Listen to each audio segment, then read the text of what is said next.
आज समझ जाओ मुसलमानों, हमारी जिंदगी रसूल पाक की वफा के लिए दी गई है।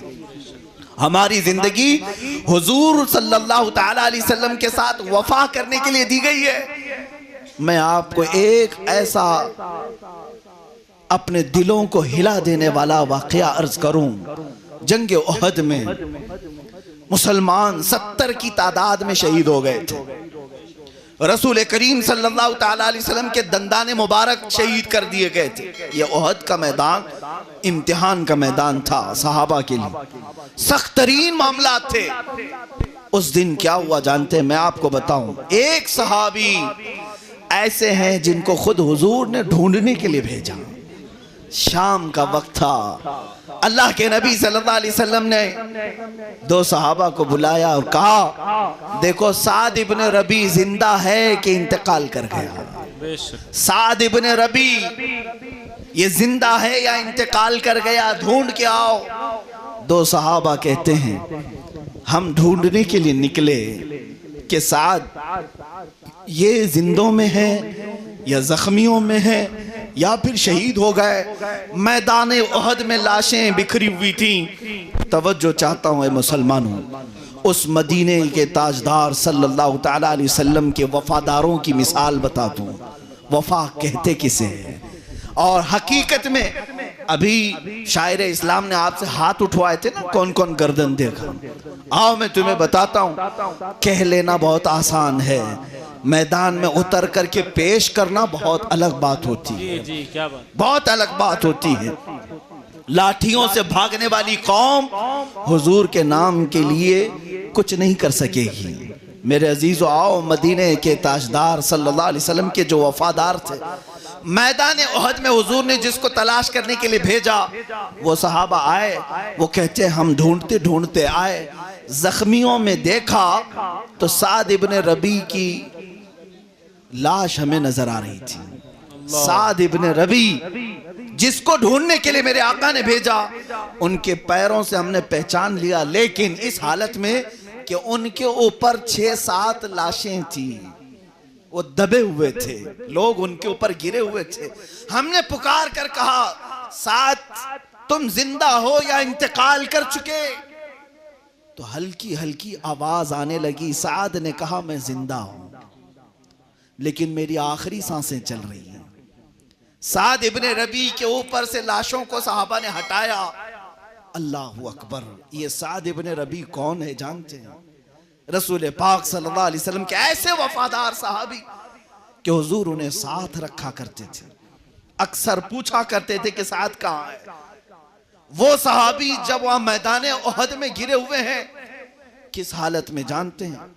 जो सहाबा देखे वो कहते हैं जिस्म में कोई हिस्सा बाकी नहीं था जिस पर तलवार ना चली हो, जिस पे नेज़े ना लगे हो, जिस पे नेज़े ना लगे हो। 12 नेज़े उनके जिस्म पर चुभे हुए मौजूद थे, जिनको निकालने वाला कोई नहीं था। साद इब्न रबी, लेकिन अभी भी सांस बाकी थी। तवज्जो चाहता हूं मुसलमानों, आज मुस्तफा करीम सल्लल्लाहु अलैहि वसल्लम की बात आती है तो आए काए करते हैं हम। साद इब्ने रबी के जिस्म पर 12 नेज़े लगे हैं। साहबी कहते हैं कि उनका पेट फटा हुआ था। पेट फटा हुआ था, अब जिंदगी की कोई उम्मीद नहीं, लेकिन आवाज आ रही थी। वो करीब गए, कहा कि साद तुम्हें मुबारक हो, हम यूं ही ढूंढने नहीं आए, मुस्तफा करीम सल्लल्लाहु अलैहि वसल्लम ने हमें भेजा है। उन्होंने कहा, क्या मेरा नाम लेकर के भेजा? उन सहाबा ने कहा, हाँ कहा मुस्तफा करीम सल्लल्लाहु अलैहि वसल्लम ने कि साद को देखो। हजरत साद कहते हैं कि मैं कामयाब हो गया। जो जख्मों में घिरा हुआ है, 12 नेज़े चुभे हुए जिस्म पर, वो कहते हैं अबलिग मिन्नी रसूलुल्लाह सलाम। ऐ सहाबा जो आए हो जाओ, रसूल पाक को मेरा सलाम कह देना। मैं हुजूर तक पहुंच नहीं सकूंगा, मेरा जिस्म कट गया है, आखिरी सांसें चल रही हैं। अब जो जुमला उन्होंने कहा वही मुझे कहना है आपके सामने। जो जुमला कहा मैदान उहद से, कहा हुजूर को सलाम कह देना और यूं अर्ज कर देना, ऐ अल्लाह के नबी हमें माफ कर दें, आपकी इज्जत की हिफाजत का हमने हक अदा नहीं किया। अल्लाह अल्लाह, जिसका जख्मों से जिस्म चूर चूर हो गया हो, 12 नेज़े लगे हों, जिस्म फट गया हो, वो कहता है कि हमने अभी हक अदा नहीं किया। और यहाँ हम गरम गरम रोटियां तोड़ करके भी अभी ये सोच रहे हैं कि हमने पूरा हक अदा कर लिया।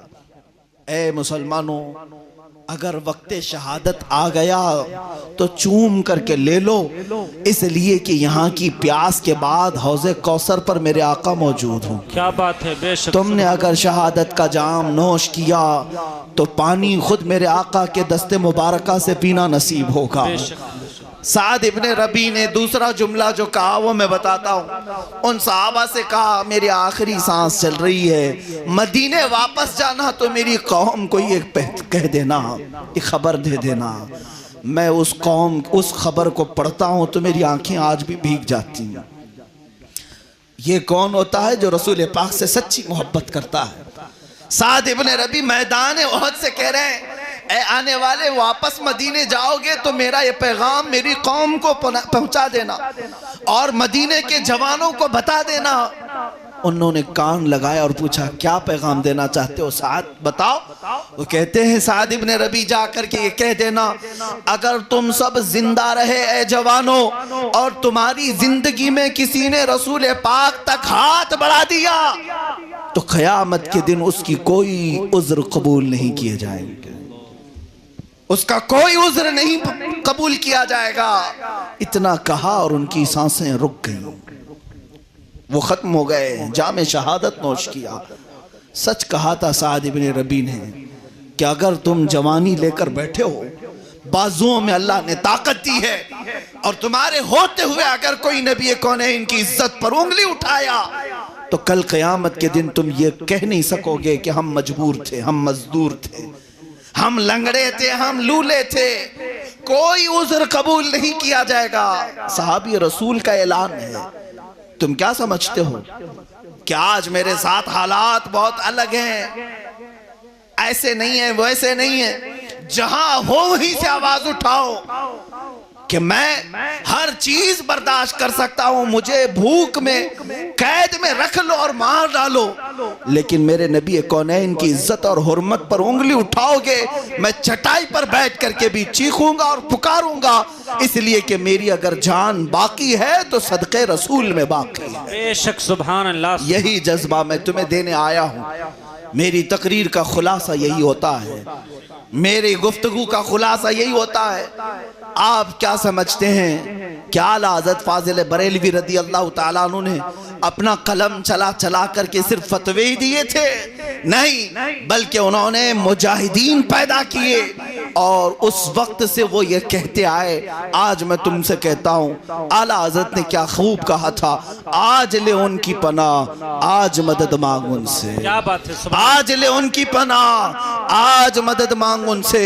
ये सिर्फ गैरों के लिए ही नहीं है, मैं अपनों के लिए भी कहता हूँ, अपनों के लिए भी कहता हूँ, आज ले उनकी पनाह, आज मदद मांग उनसे। फिर न मानेंगे क़यामत में अगर मान गया। बेशक, सुभान अगर तुम क़यामत के दिन जा करके कहोगे कि आका मैं 1000 बार दुरूद पढ़ता था, 100 मरतबा की तस्बीह पढ़ता था, और ये सारे अमाल पेश करोगे, और फिर तुमसे ये पूछा जाएगा, सब एक तरफ रखो, लेकिन क्या तू हुजूर की शान में गालियां भी तो सुनता था? गालियां भी तो सुनता था, तब क्या करता था?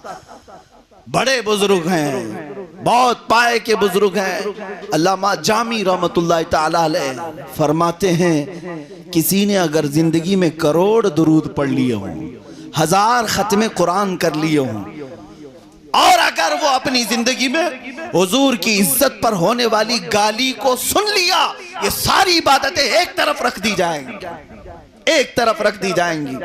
उससे पूछा जाएगा, तो जिंदा था, तेरी गैरत जिंदा थी, तेरा ज़मीर जिंदा था, तू अपनी माँ के लिए नहीं सुन सकता, तू अपने बाप के लिए नहीं सुन सकता? आज हमारी गैरत तो ये है जवानों, मैं आपसे पूछता हूँ, तुम्हारी बीवियों की तरफ अगर कोई नजर उठाए तो तुम उसको खा जाने वाली नजर से देखते हो कि मेरे घर की इज्जत की तरफ तूने देखा कैसे? है मुसलमानों, क्या रसूल पाक सल्लल्लाहु अलैहि वसल्लम की इज्जत पर हमला हो तो हम जागेंगे नहीं? बेदार नहीं होंगे? क्या हमारे जिस्मों में वो उछाल नहीं आना चाहिए जो एक ईमान की गर्मी होती है? आपको मैं बताऊं,